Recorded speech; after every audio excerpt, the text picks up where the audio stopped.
নমস্কার, আপনারা দেখছেন ওঙ্কার বাংলা। আপনাদের সঙ্গে রয়েছে আমি সৌমি। নজর রাখবো গুরুত্বপূর্ণ খবরের দিকে। প্রথমে যে খবরের দিকে নজর রাখবো, তৃণমূল বিধায়ক দিলীপ মণ্ডলের পর দেবরা ব্লক তৃণমূল কংগ্রেসের সভাপতি প্রদীপ করের আলিশান বাংলো বাড়ির হদিশ পাওয়া গেল। চাঞ্চল্য পশ্চিম মেদিনীপুর জেলা জুড়ে। রাজ্য সরকার বদলের পর আতশ কাঁচের নিচে একাধিক তৃণমূল নেতা ও কর্মীরা বেআইনি সম্পত্তি, সেই রকম ভাবেই তদন্তে জানা গিয়েছে। তদন্তে এই মুহূর্তে যা জানা যাচ্ছে, পশ্চিম মেদিনীপুর জেলার অন্তর্গত ডেবরা ব্লকের তৃণমূল কংগ্রেসের সভাপতি প্রদীপ কর 64টি জায়গার মালিক তিনি, এবং রয়েছে আলিশান বাগান বাড়ি, যা দেখে রীতিমতো চক্ষু চড়ক গাছ সকলেরই। কিভাবে হলো এত সম্পত্তি, তার তদন্ত চায় বিজেপি। জানা গিয়েছে একসময় সাধারণভাবে জীবনযাপন করতেন তিনি। তৃণমূল সরকার ক্ষমতায় আসার পরই হু হু করে বেড়ে যাচ্ছে তার সম্পত্তির পরিমাণ। 15 বছরের মধ্যে শুধু নিজের নামেই 64টি প্লটের জায়গা কেনা রয়েছে তার, যার মূল্য কয়েক কোটি টাকার সমান।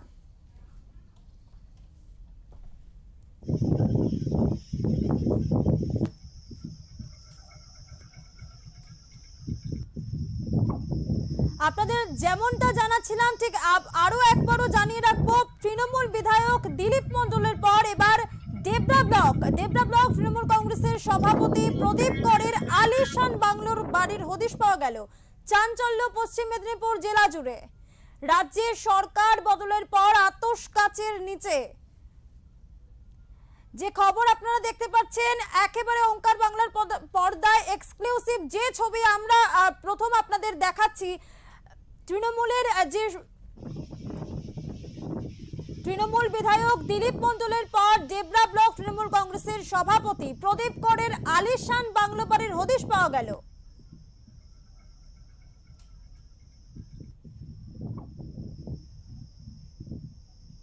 ফোন আমাদের সঙ্গে টেলিফোন লাইনে রয়েছে আমাদের প্রতিনিধি শান্তনু পান। শান্তনু, কি খবর পাওয়া যাচ্ছে? এতদিন কোথায় ছিল এই তৃণমূল বিধায়কের সম্পত্তি?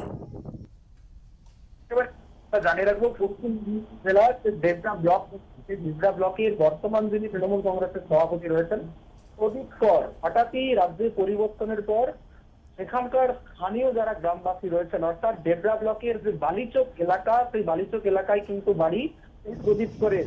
এই প্রদীপ কর ছাত্র রাজনীতি থেকে শুরু করে একটু একটু করে একেবারে ক্ষমতার অলিন্দ, অর্থাৎ ব্লক ক্ষমতার অলিন্দ ব্লক তৃণমূল কংগ্রেসের সভাপতি হন, এবং তারপরেই কিন্তু তার যে বাড়বাড়ন্ত, সেই বাড়বাড়ন্ত কিন্তু শুরু হয় এক এক করে। কার্যত 64টি যে বাড়ি রয়েছে, প্লট রয়েছে, সেই প্লট পাওয়া যাচ্ছে এখনো পর্যন্ত। যদি এখনো দীর্ঘ তদন্ত চলছে, পুলিশ পুরো বিষয়টি তদন্ত শুরু করেছে, তবে তিনি ছাত্র রাজনীতি দিয়ে শুরু করেন, তারপরে তিনি পঞ্চায়েত সমিতির কর্মাধ্যক্ষ হন, ভূমি এবং গণ কর্মাধ্যক্ষ হন, তারপরেই কিন্তু ব্লক সভাপতি যখন পঞ্চায়েত সমিতির ভূমি এবং গণ কর্মাধ্যক্ষ ছিলেন, তখন থেকে কিন্তু এই ধরনের যে প্লট বেচা কেনা শুরু হয়েছিল। ডেবরায় কিন্তু শুধুমাত্র এইটি যে নয়, ডেবরায় বিভিন্ন সময় প্রমোটিংও দেখা গিয়েছে, সেই প্রমোটিংও কিন্তু এর সঙ্গে যুক্ত, এমনটাই কিন্তু স্থানীয় সূত্রে জানতে পারছি। এবং বিজেপি নেতৃত্ব যারা রয়েছেন তারা জানাচ্ছেন যে দীর্ঘদিন ধরে এলাকায় তিনি প্রভাব খাটিয়ে এই যে বন ও ভূমি কর্মাধ্যক্ষ ছিলেন, সেই সময় কিন্তু এই প্লটগুলি কিনেছেন। তারপরে ব্লক সভাপতি হওয়ার পরে তার বিরুদ্ধে সেখানকার সাধারণ যারা মানুষ রয়েছেন কেউ কিন্তু মুখ খুলতে পারেননি, এবং রাজ্যে পরিবর্তন হয়েছে। পরিবর্তন হওয়ার পর সাধারণ মানুষ কিন্তু সেখানে বিজেপির যারা নেতৃত্ব রয়েছে সেই সমস্ত প্লট এবং এই যে আলিশান বাংলো বাড়ি, সেই বাড়ির খোঁজ দেয়, এবং সংবাদ মাধ্যমের প্রতিনিধি হিসেবে যখন আমরা পৌঁছাই, সেখানে কিন্তু দেখা যায় যে বাইরের থেকে তালা দেওয়া রয়েছে এবং ভেতরের থেকেও তালা দেওয়া রয়েছে। সভাপতির প্রশ্ন উঠছে, এই ধরনের যে আলিশান বাংলো বাড়ি একজন শুধুমাত্র তৃণমূল কংগ্রেসের যিনি ব্লক সভাপতি, না তিনি কোনো চাকরি করেন, না তার কোনো বড় ব্যবসা রয়েছে, এই যে এত পরিমাণ টাকা, কয়েক কোটি টাকা, এই কোটি টাকা কোথা থেকে আসলো এবং কোন ফান্ড থেকে টাকা নিয়ে এই ধরনের কার্যকলাপ করলেন, সেখানে দাঁড়িয়ে পঞ্চায়েত সমিতিতে তিনি যখন দায়িত্ব ছিলেন, তাহলে কি পঞ্চায়েত সমিতির সভাপতি বা পঞ্চায়েত সমিতির যে প্রশাসনিক দপ্তর রয়েছে সেইখানে কেউ কিছু জানেন না, বা বিএলআরওর যে পুরো বিষয়টি থেকে থাকে? কারণ যেখানে জমি জায়গার প্লট কেনা বেচা হয়, সেখানে সমস্ত রেকর্ড কিন্তু বিএলআরও এর কাছে থাকে। স্বভাবতই রাজ্যের পালা বদল হওয়ার পরেই কিন্তু একের পর এক তৃণমূল কংগ্রেসের যে নেতা মন্ত্রী বা বিধায়ক রয়েছেন, তাদের যখন বাংলো বা বাগান বাড়ি বেরোচ্ছে, একই রকম ভাবে দেখা গিয়েছে যে অভিষেক বন্দ্যোপাধ্যায়ের কিন্তু প্লট বেরিয়েছে। ঠিক সেই অনুরূপেই পশ্চিম মেদিনীপুরের ডেবরাতে এই প্রদীপ কর তিনি ব্লক সভাপতি, এবং ব্লক সভাপতির আগে তিনি যেই যখন কর্মাধ্যক্ষ ছিলেন এই ধরনের কার্যকলাপ করেছেন, এলাকায় কোনো উন্নয়ন করেননি। সাধারণ মানুষের দাবি শুধুমাত্র তার রাজনৈতিক ক্ষেত্রকে কাজে লাগিয়ে এবং সেই ভয় দেখিয়ে নিজের পুরো সম্পূর্ণ বাগান বাড়ি প্রায় 3 বিঘা জমি জুড়ে কিন্তু গড়ে উঠেছে। সেই সঙ্গে সুইমিং পুল থেকে শুরু করে 64 প্লট তার নিজের নামে করে রেখেছেন এখনো পর্যন্ত। এই ঘটনা ইতিমধ্যে কিন্তু যে বালিচক এলাকা, সেই এলাকা জুড়ে চাঞ্চল্য ছড়িয়েছে। রাজনৈতিক ভাবে বিজেপি তারাও কিন্তু মাঠে নেমেছে। অন্যদিকে পুলিশের কমপ্লেন করা হয়েছে, ইতিমধ্যে পুলিশ পুরো ঘটনা তদন্ত শুরু করেছে। সৌমি, শান্তনু, তোমার কাছ থেকে আরো একটি যে বিষয় জানতে চাইবো, এই যে তৃণমূলের ব্লক সভাপতি প্রদীপ কর, তিনি এই মুহূর্তে কোথায় রয়েছেন? তার কি কোনো হদিশ পাওয়া গিয়েছে? একেবারে তার সাথে যখন সংবাদ মাধ্যমের প্রতিনিধিরা যোগাযোগ করার চেষ্টা করে, কোনোভাবে যোগাযোগ করা হয়নি। তার যেখানে বাড়ি সেইখানে যাওয়া হয়, বাড়িতেও তালা লাগানো ছিল, এবং যে ফোন নাম্বার ছিল সেই ফোন নাম্বার কিন্তু ইতিমধ্যে সুইচ অফ, অর্থাৎ কোনোভাবেই তার সঙ্গে এখনো পর্যন্ত যোগাযোগ করে ওটা সম্ভব হয়ে ওঠেনি। এবং স্থানীয় যে সমস্ত তৃণমূলের কর্মী সমর্থকরা বাড়িতে রয়েছেন তারাও কিন্তু মুখ খুলছেন না। তারাও জানাচ্ছেন যে তাদের সাথেও কিন্তু কোনো যোগাযোগ করা হয়নি, বা বিগত দিনে রাজনীতির যখন অল ইন্ডিয়া ছিলেন তখনও পর্যন্ত কিন্তু তাদেরকে সমানভাবে গুরুত্ব দেওয়া হতো না, বা তাদেরকেও এই সমস্ত বিষয় থেকে দূরে রাখা হতো। সভাপতি রাজনীতির কর্মী হলেও যে তারা সবকিছু জানতে পারে এমনটা নয়, তিনি কিন্তু সম্পূর্ণ গোপন রেখে কেউ বা কাউকে প্রশাসনের ব্যক্তিকে কাজে লাগিয়ে এই ধরনের সম্পত্তি করেছেন, এমনটা কিন্তু স্থানীয়দের দাবি। শ্রমিক শান্তনু, আরো একটি বিষয় যে এর পর এর পরবর্তী পদক্ষেপ ঠিক কি হতে পারে বলে জানতে পারছো? তদন্তকারী আধিকারিকরা এর পরবর্তীতে কি পদক্ষেপ নিতে পারে বলে জানতে পারছো? কিছু কি জানা যাচ্ছে এই মুহূর্তে?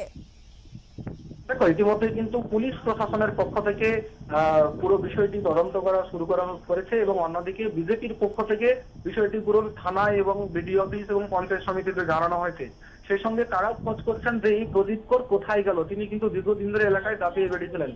আর অন্যদিকে পুলিশ প্রশাসন তারা ইতিমধ্যেই যে দায়ের হয়েছে এফআইআর, সেই এফআইআর এর ভিত্তিতে তদন্ত শুরু করেছে। শুধুমাত্র এই 64টি প্লট রয়েছে নাকি আরো বেশি কোনো প্লট রয়েছে, বা আরো অন্য কোথাও কোনো বাঙাল বাড়ি রয়েছে, আরো কোনো সম্পত্তি কিনেছে, সেই সমস্ত বিষয় কিন্তু খোঁজ করা হচ্ছে। পাশাপাশি বিএলআরও দপ্তর, যেখান থেকে জমি হস্তান্তর বা জমির সমস্ত কাগজপত্র তৈরি হয়, সেখানেও খোঁজ চালানো হচ্ছে। বিএলআরও দপ্তরে গিয়ে বিজেপির যারা নেতাকর্মী রয়েছেন তারাও বলেছেন যে সেখানে খোঁজ নিয়ে দেখবেন যে এই প্রদীপ করের নামে আর কোনো সম্পত্তি রয়েছে কিনা। সবে মিলিয়ে পুলিশ প্রশাসন এবং বিজেপির নেতৃত্ব উভয় পক্ষ থেকে কিন্তু এই যে প্রদীপ কর, তার প্রদীপ করের নামে আর কি সম্পত্তি বা বাগান বাড়ি বা কোনো ধরনের আর কিছু রয়েছে কিনা সমস্ত বিষয় খোঁজ চালাচ্ছে পুলিশ প্রশাসন। ইতিমধ্যেই যে তদন্ত শুরু করেছে সেই তদন্ত কিন্তু চলছে। শ্রমিক, একেবারে শান্তনু, আপাতত ধন্যবাদ তোমাকে। তবে তুমি আমাদের সঙ্গে থাকো, যে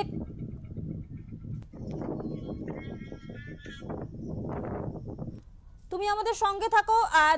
তবে যে খবর আপনাদের জানাচ্ছিলাম, তৃণমূল বিধায়ক দিলীপ মণ্ডলের পর ডেবরা ব্লক তৃণমূল কংগ্রেসের সভাপতি প্রদীপ করের আলিশান বাংলো বাড়ির হদিশ পাওয়া গেল। ইতিমধ্যে যা ঘিরে চাঞ্চল্য পশ্চিম মেদিনীপুর জেলা জুড়ে। রাজ্য সরকারের বদলের পর আতশ কাচের নিচে একাধিক তৃণমূল নেতা ও কর্মীরা তাদের বেআইনি সম্পত্তি, সেই রকম ভাবেই তদন্তে জানা যাচ্ছে পশ্চিম মেদিনীপুর জেলার অন্তর্গত ডেবরা ব্লকের তৃণমূল কংগ্রেসের সভাপতি প্রদীপ কর, যা 64টি জায়গার হদিশ মিলেছে, তিনি 64টি জায়গার মালিক। রয়েছে আলিশান বাগান বাড়ি, যা দেখে রীতিমতো চক্ষু চড়ক গাছ সকলেরই। কিভাবে হলো এত সম্পত্তি, তার তদন্ত চায় বিজেপি। জানা গিয়েছে এক সময় সাধারণভাবে জীবন যাপন করতেন তিনি। তৃণমূল সরকার ক্ষমতার আসার পর থেকেই হু হু করে বেড়ে যাচ্ছে তার সম্পত্তির পরিমাণ। 15 বছরের মধ্যে শুধু নিজের নামেই 64টি প্লটের জায়গা কেনা রয়েছে তার, যার মূল্য কয়েক কোটি টাকা। তারপর বালিচক শহরের ছাড়িয়ে পাকুই গ্রামের পাশে মাঠের মাঝখানে রয়েছে আলিশান বাংলো বাড়ি, পুকুর ভরা মাছ, ফুলের বাগান, 3 তলা বাড়ি। প্রায় 3 বিঘারও বেশি জায়গাতে গড়ে উঠেছে আলিশান বাগান বাড়ি। দাপট থাকায় সেইভাবে কেউই মুখ খুলতে পারতো না। তবে পালা বদলের পর ধীরে ধীরে সকলেই মুখ খুলতে শুরু করেছে। না কোনো চাকরি, না কোনো ব্যবসা, তাহলে এত টাকার সম্পত্তি কিভাবে হলো, কোথা থেকে এলো? অনেকেই বলছেন কাটমানি থেকেই হয়েছে এই সমস্ত কিছু। এই নিয়ে ইতিমধ্যেই তদন্তের দাবি করেছেন এলাকা বাসিন্দারা।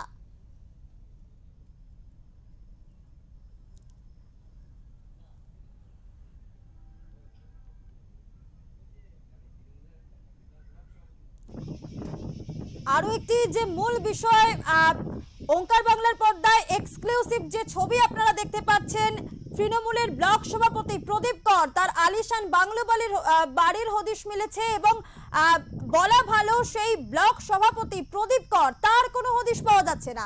সাংবাদিকরা, তদন্তকারীরা তাকে ফোন করছেন, কিন্তু তবু এখনো পর্যন্ত তার কোনো হদিশ পাওয়া যায়নি।